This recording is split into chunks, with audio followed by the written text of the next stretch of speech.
At special town meeting in October 2021, the body voted to have the Board of Selectmen petition the legislature to extend newly named Fire Chief David Hayes' retirement age from 65 to 70. This would be considered a home rule petition or a request from a city or town to have a new type of power from the state legislature. For example, the power to enact a new tax or regulation or an exemption from an aspect of state law.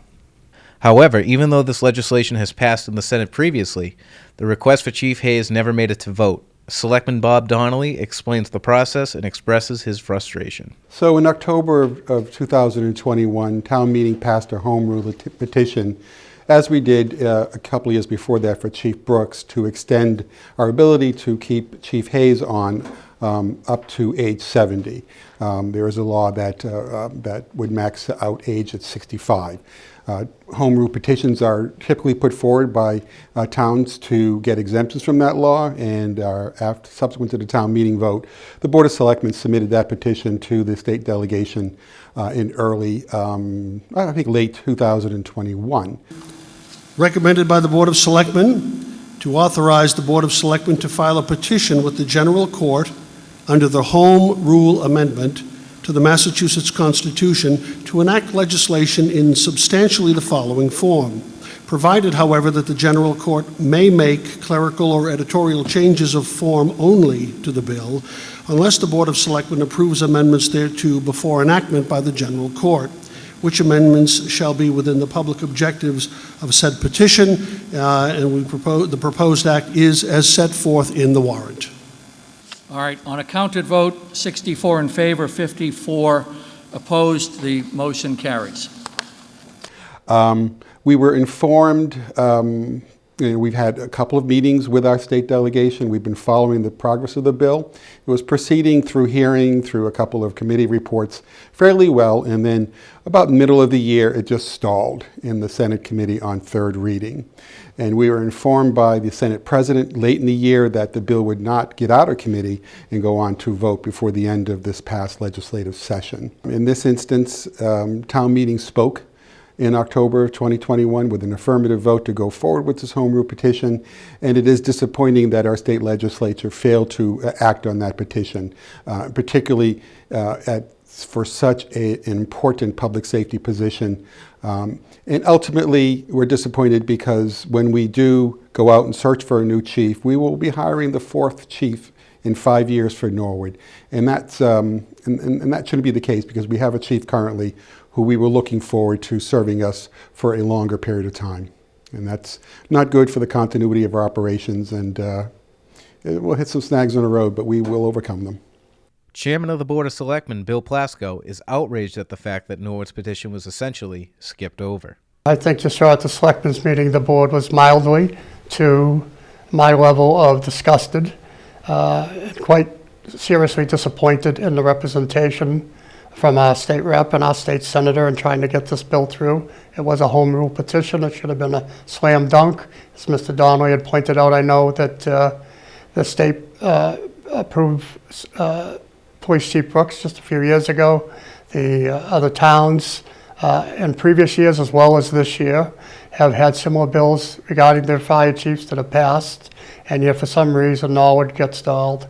And on Tuesday night I elaborated on the reasons. I think there was a lot of nonsense going on in the background and people serving special interests rather than the town of Norwood. Everyone knows that we repeatedly tried to contact them, and they dodged us much of the time. And when they finally did talk to us, they gave us a lot of BS, and we knew it.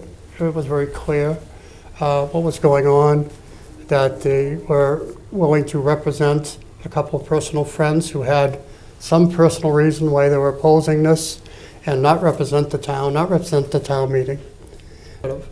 This was stalled in the House. We went around Representative Rogers and got to the chairman of the third reading there, whose response basically was, this is a home rule petition. This is what the town wants, no problem. And less than 2 weeks later, it had advanced over to the Senate, all without the help of our own representative. When the press tried to speak to them about what was going on, they wouldn't even answer the press, but issued a baloney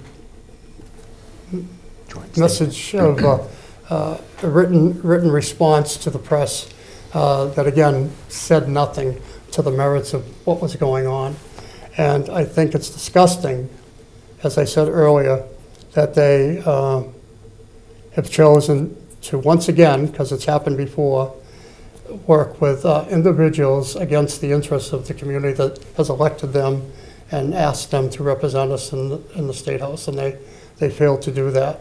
Chief Hayes cannot understand how the home rule petition did not pass and feels ignored by Senator Michael Rush and Representative John Rogers. Michael Rush, our senator, who I consider to be responsible to move things forward, never made an effort to move it. I might add that they never communicated with me throughout this process. Largely, we've been ignored.